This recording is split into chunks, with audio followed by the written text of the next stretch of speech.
गुरुर्ब्रह्मा गुरुर्विष्णु गुरुर्देवो महेश्वरा गुरुर्साक्षात् परब्रह्म तस्मै श्री गुरुवे नमः।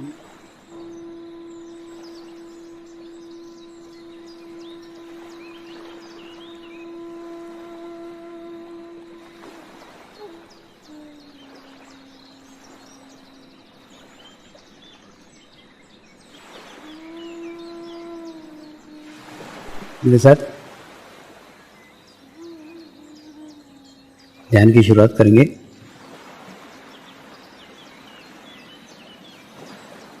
मैं एक पवित्र आत्मा हूँ। मैं एक शुद्ध आत्मा हूँ। मैं एक पवित्र आत्मा हूँ। मैं एक शुद्ध आत्मा हूँ। मैं एक पवित्र आत्मा हूँ। मैं एक शुद्ध आत्मा हूँ। गुरु मंत्र का उच्चारण करेंगे। ओम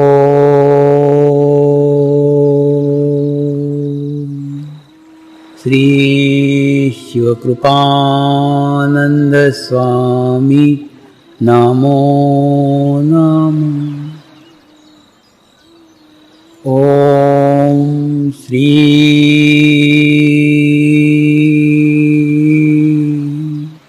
शिवकृपानंद स्वामी नमो नमः। ओम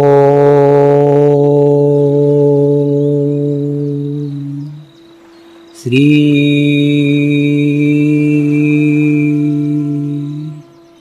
शिवकृपानंद स्वामी नमो नमः। ओम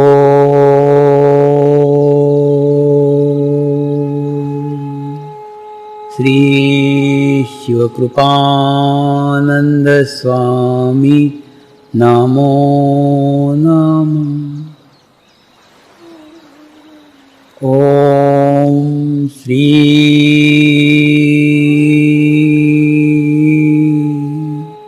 शिवकृपानंद स्वामी नमो नमः। ओम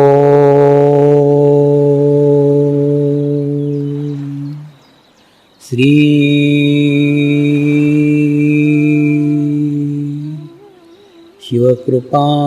शिवकृपानंद स्वामी नमो नमः।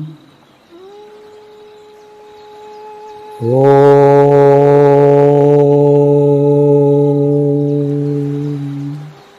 श्री शिवकृपानंद स्वामी नमो नमः।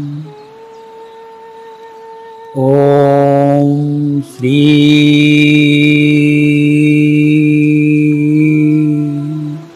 शिवकृपानंद स्वामी नमो नमः। ओम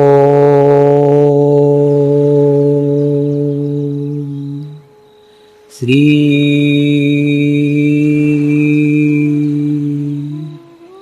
शिवकृपानंद स्वामी नमो नमः। लेकिन वो जो ग्रंथ लिखे वो खुद के ग्रंथ भी नहीं पढ़ता। क्यों नहीं पढ़ता? वो पढ़ करके ऐसा लगता है कि मैंने तो बड़े बड़े लड्डू खाए, लोगों को तो जरा सा टुकड़ा दिया है। मैंने जो अनुभूतियां हुई है वो अनुभूतियां 10% भी मैं लिख नहीं पाया, ये आत्मग्लानि होती है, इसलिए वो पुस्तकें भी नहीं पढ़ता।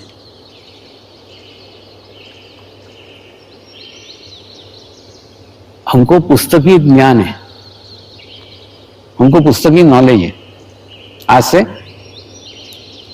20 साल पहले जब मैं मुंबई में आया था तो इतने मैदान भर शिविर नहीं होते थे, छोटे से शिविर, 10 लोगों का शिविर, 20 लोगों का शिविर, एकदम छोटे छोटे शिविर होते थे। उस शिविर के अंदर एक डॉक्टर साहब आते थे, काफी ज्ञानी थे, काफी विद्वान थे, और 30 साल से उन्होंने ध्यान के ऊपर पुस्तकें लिखी हुई थी। और हर शिविर में आते थे, फिर कुछ तो मैं बोलता था, फिर बोलते स्वामी जी आपने तो ये शिविर में ये बोला था और वो ग्रंथ में तो ये लिखा हुआ है, और कोई ग्रंथ के दाखले देते थे। मैं उनको बोलता था ग्रंथ वगैरह मैंने पढ़े नहीं, मैंने कोई पुस्तकें पढ़ी नहीं। तो ऐसा बार बार होता था। फिर उनसे थोड़ी दोस्ती हो गई, उनका खूब इज्जत करता था, खूब रिस्पेक्ट करता था, खूब उम्र के थे वो। एक दिन मैंने उनको कहा डॉक्टर साहब एक रिक्वेस्ट है। बोले क्या?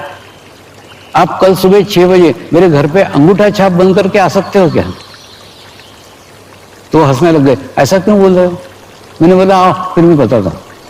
तो दूसरे दिन सवेरे 6 बजे वो मेरे घर पे आए, और जब आए तब मैं ध्यान करते बैठा हुआ था, और जैसे ही ध्यान करते बैठा था उनका भी ध्यान लग गया, और उनका 1.25 घंटे तक ध्यान लगा।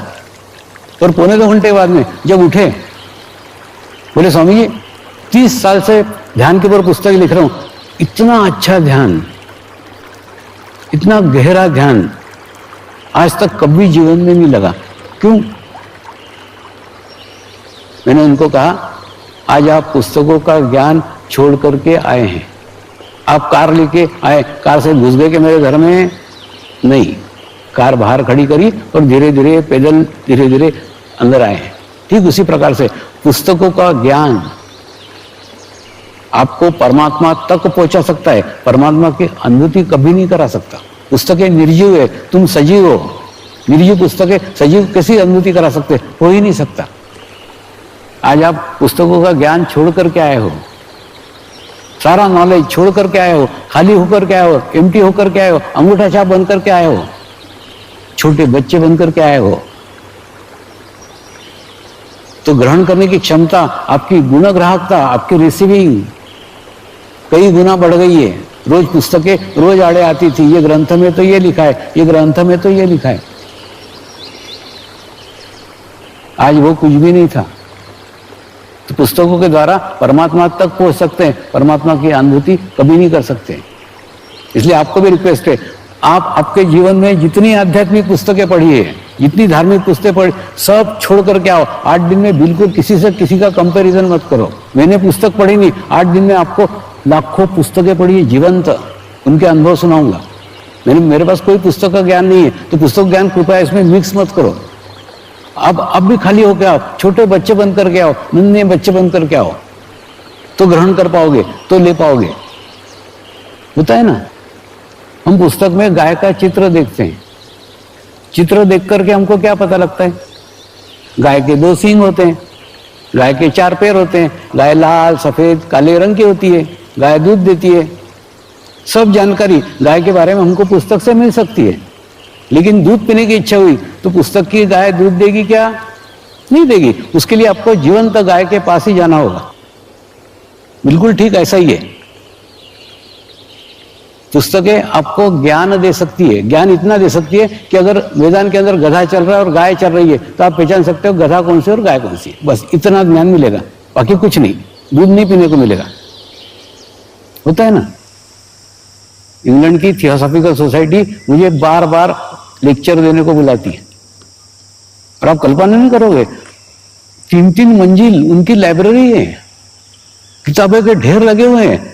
इतनी किताबें घोल करके जो पी गए हैं, वो मुझे अनपढ़ को बुलाते हैं प्रवचन देने को, लेक्चर देने को। मैं उनको बोलता हूं तुम साल भर तक गाय का चित्र देखते हो, एक दिन दूध पीते हो। अरे बाबा इतनी पुस्तकें पढ़ी है, उसमें अनुभूति नहीं, इसीलिए तो मुझे बुलाते हो। बिना जीवंत गुरु के अनुभूति संभव ही नहीं है। अनुभूति के लिए जिस प्रकार से जीवंत गाय चाहिए दूध के लिए, ठीक उसी प्रकार से जीवंत गुरु के बिना अनुभूति संभव ही नहीं। मैं आपको बताता हूं।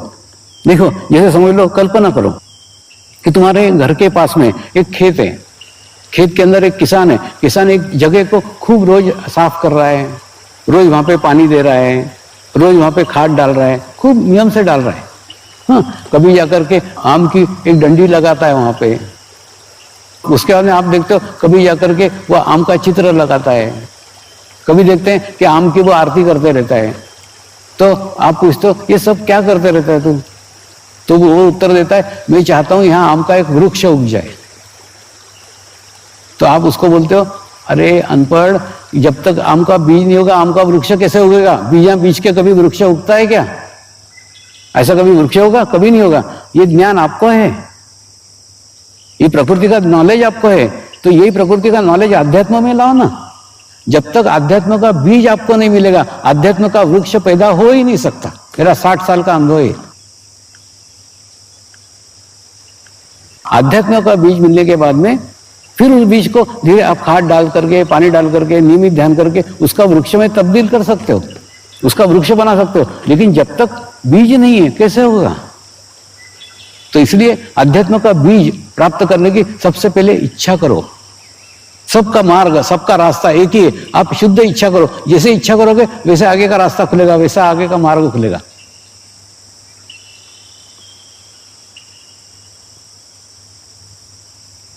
मेरे बचपन के प्रश्न,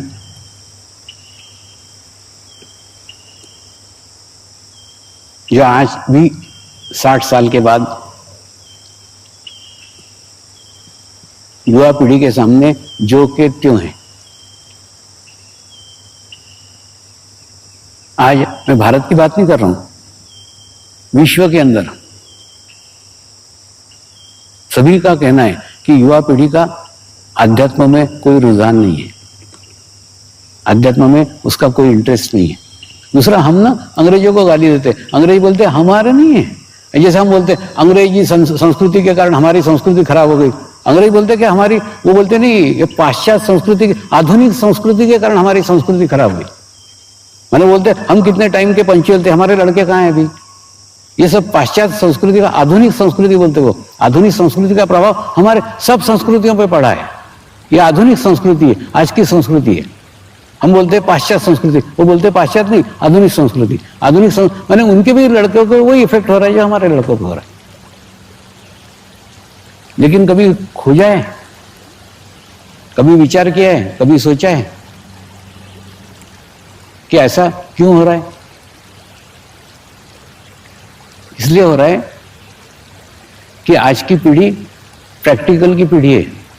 यानी हमारे पिताजी ने कहा ये परमात्मा है, मंदिर में रहता है, चलो हम जा रहे हैं, तुम जाओ, अपन चले गए। लेकिन आज की पीढ़ी परमात्मा है तो बोलते साबित करो कि परमात्मा है तो हम मंदिर में आएंगे। अब कौन बात साबित करेगा? उनको प्रैक्टिकल नॉलेज चाहिए। जब तक प्रैक्टिकल अनुभूति नहीं होगी, प्रैक्टिकल अनुभव नहीं होगा, तब तक वो परमात्मा को भी नहीं मानेंगे। तो ऐसे जो मेरे जीवन के प्रश्न थे, जिन प्रश्नों के कारण मैं इस मार्ग में आया, वो प्रश्न आज भी युवा पीढ़ी के सामने, आज भी युवा पीढ़ी यही प्रश्न करती है। वो प्रश्न क्या है,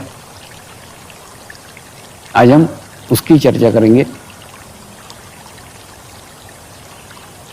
मैं खूब छोटा था, 5 साल का था, तो मेरे नाना नानी के साथ रहता था, नैनीताल में रहता था।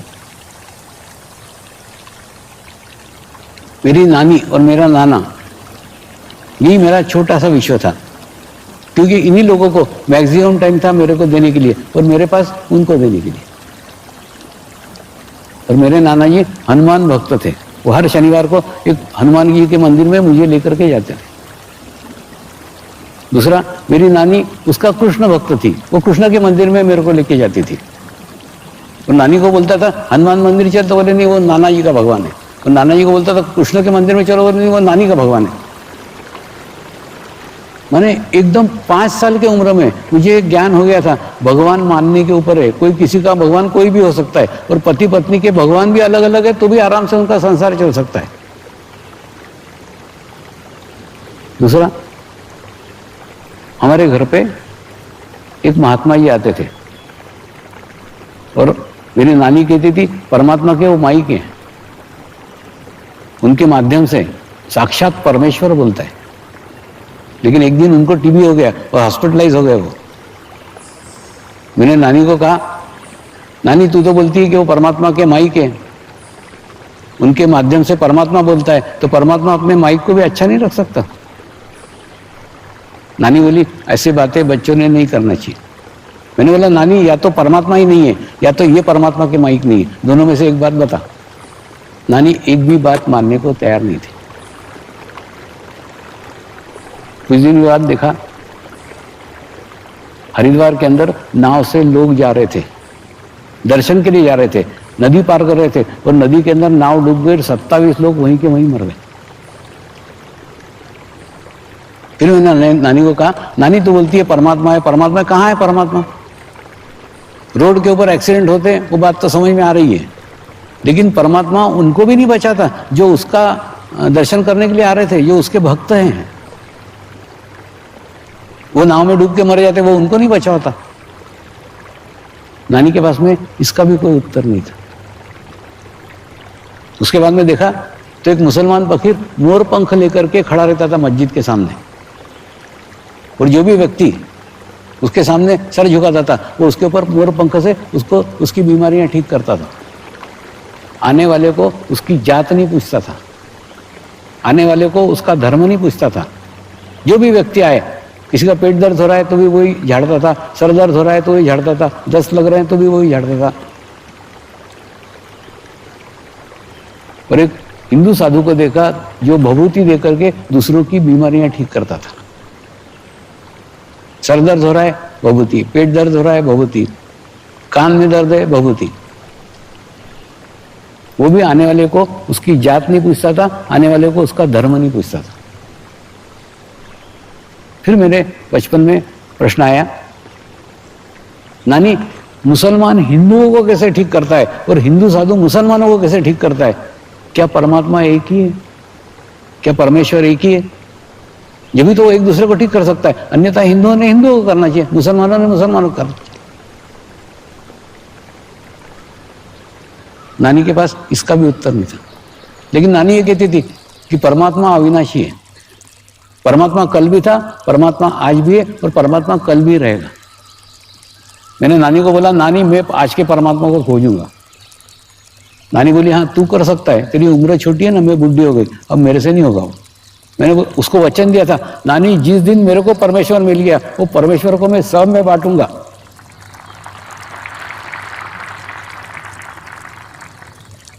वही कार्य बाद में जीवन में कर रहा हूं। एक बार कृष्ण के मंदिर में पुजारी एकदम चिपक करके बैठा हुआ था, वो मुझे प्रसाद देता था, तो मेरा भी भाव उसके प्रति बहुत अच्छा था। मैंने सोचा चलो भगवान को बारे में इसको पूछा जाए, क्योंकि ये भगवान के एकदम चिपक करके बैठता है, करीब बैठता है, पास में बैठता है, इसको तो अच्छा नॉलेज होगा, अच्छा ज्ञान होगा। लेकिन दूसरे दिन सत्यनारायण की पूजा करने के लिए जब वो हमारे घर पे आया तो 11 रुपए की जगह 21 रुपए दो करके झगड़ा करने लग गया नाना जी से। मैंने सोचा यही इतना लालची तो भगवान कितना लालची होगा। मैंने सारे रास्ते, सारे मार्ग भगवान के बंद हो गए, कोई रास्ता नहीं बचा, कोई मार्ग नहीं बचा जिसके रास्ते से खोजा जाए। और मेरा नाना जी के साथ बहुत प्रेम था। वो कुछ नहीं, उनके पास जो कुछ पैसे आता था उससे छोटी छोटी पतंगे लाते थे, वो गली में बांटते थे, गिल्ली डंडे लाते थे बांटते थे, कंचे लाते थे बांटते थे। सबको बांटना उनका स्वभाव था और मेरे को काफी समय देते थे, काफी टाइम देते थे। एक दिन अचानक उनकी तबीयत खराब हो गई। उनकी तबीयत खराब हो गई तो मामा ने मुझे कहा सामने डॉक्टर रहते उनको बुला ला। तो जैसे मैं बुलाने गया, कुछ दूर नहीं था यहाँ से, बिल्कुल जैसे 4 मकान छोड़ के ही घर था। मैं शाम का समय था, दौड़ते दौड़ते उनके घर गया तो डॉक्टर साहब बाहर गार्डन में खड़े थे और गार्डन में खड़े रह करके आकाश की तरफ देख रहे थे और उनकी पत्नी भी आकाश की तरफ देख रही थी। बोली कितना बड़ा है ना, कितनी लंबी पूंछ है ना। ऐसे आपस में बात, ये 2-3 वाक्य मैंने सुने, मेरे को लगा ऊपर कोई राक्षस है। कि जो बहुत लंबा है और बड़ी पूंछ है, ऐसी बातें कर रहे हैं वो। जो वहां से भागा तो सीधे वो नाना जी के गोद में जाके बैठा। फिर नाना जी को बताया, वो वहां पे ऐसा कुछ वर्णन कर रहे हैं, बहुत लंबी पूंछ है और लंबा दिखता है, बड़ा है। बोले डरे मत, वो धूमकेतु है, वो कोई राक्षस नहीं, एक तारा है, वो दिखता है, वो आज दिख रहा है। तो उस दिन वो धूमकेतु तारा दिखा था। और दूसरे दिन सवेरे में उठा तो देखा तो पड़ोसी के घर में बेडरूम में मैं सो रहा था, और उन्होंने मुझे दुनिया भर के खिलौने लाके दिए थे। बोले नहीं, आज तेरे को यही रहने का है, तेरे को संभालने का काम दिया है, ये तेरे को जो खाने को चाहिए वो दे रहे हैं, जो खिलौने। मेरे समझ में नहीं आया मैं इनके घर में क्यों लाया गया। रात को तो मैं नाना जी के पास सोया था। और दूसरे दिन देखा तो दूसरे दिन से नाना जी दिखना बंद हो गए। नाना जी का देहांत हो गया था उसी रात को, इसलिए मेरे को वहां से हटा दिया था। उसके बाद में जब भी मैं पूछता था नाना जी कहाँ गए, बोले नहीं वो तो भगवान के पास गए। मैं बोला मेरे को भी जाने का है, वो हर दफे तो शनिवार को लेके जाते हैं भगवान के पास, मैं जाता हूँ शनिवार को, ये तो मैं ही चला जाता हूँ अकेला। नहीं, वो बोले मंदिर में नहीं गए, वो तो भगवान के पास गए। मैं बोला मेरे को भी भगवान के पास जाने का। बोले नहीं, ऐसा नहीं बोलते। मेरे समझ में नहीं आया कि भगवान के पास नहीं जाने का है और फिर जाने भी नहीं देते, क्या प्रकार के, कुछ समझ में नहीं आए। तो मेरे को कोई भगवान नहीं चाहिए था, मेरे को तो नाना जी चाहिए थे। तो नाना जी की खोज करने के लिए फिर मैंने भगवान के पास जाने का क्यों इच्छा हुआ, भगवान को खोजने की क्यों इच्छा हुई, नाना जी चाहिए थे। नाना जी भगवान के पास गए, इसलिए भगवान के पास खोजने का, भगवान को जानने का, ताकि नाना जी प्राप्त हो। लेकिन ये पागलपन में नाना जी कब बाजू में होगा और कब भगवान सामने आ गया वो मालूम नहीं। बाद में भगवान की खोज चालू हुई, परमेश्वर को ढूंढना चालू हुआ, परमेश्वर को खोजना चालू हुआ। दूसरा, परमेश्वर के नाम पे जिसने जो जो कहा सब किया। किसी ने बोला 24,000 गायत्री का जाप करो, वो किया। किसी ने बोला हवन करो, हवन किया। किसी ने बोला पाठ करो, पाठ किया। जो जो कहा वो सब किया ताकि भगवान की प्राप्ति हो, लेकिन भगवान की प्राप्ति नहीं हुई।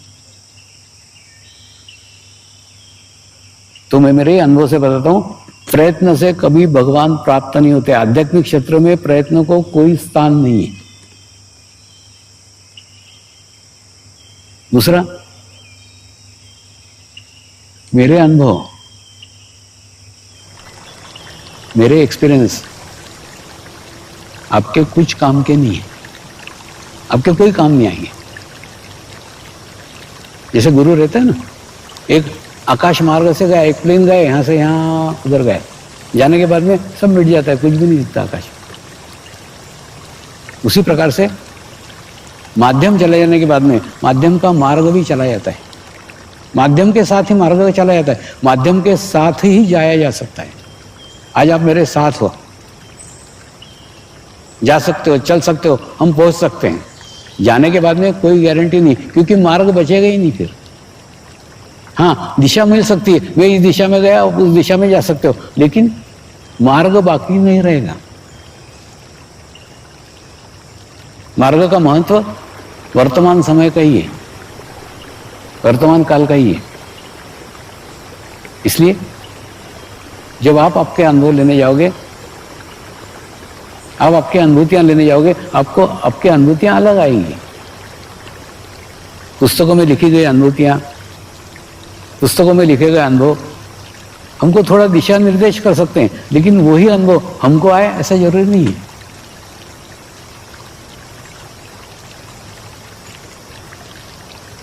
इस भगवान के बारे में, परमेश्वर के बारे में शिरडी के साईनाथ ने क्या कहा है, आज हम उनका ही संदेश समझते हैं, उनका ही संदेश जानते हैं।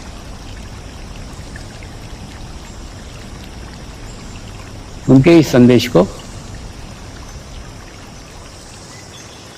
समझने के लिए हमको उनके उस काल में जाना होगा।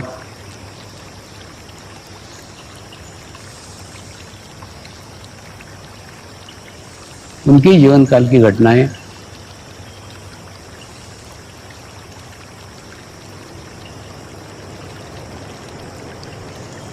एक दिन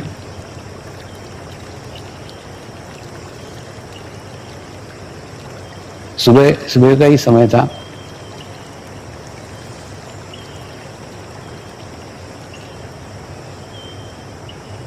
शिरडी के साईनाथ अपने ही द्वारका माई में बैठे हुए थे।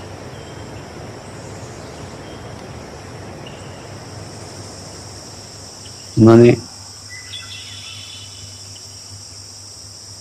अपना एक बायां पैर सीधा रखा हुआ था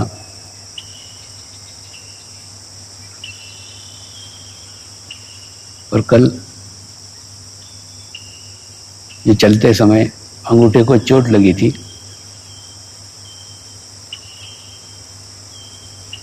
उस चोट पे पट्टी बंधी हुई थी और दाहिना पैर मोड़ करके तकिए को टिक करके वो बैठे हुए थे। बाहर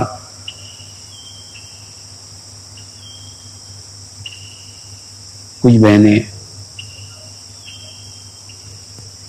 रंगोली बना रही थी, कुछ छोटे बच्चे बाहर खेल रहे थे।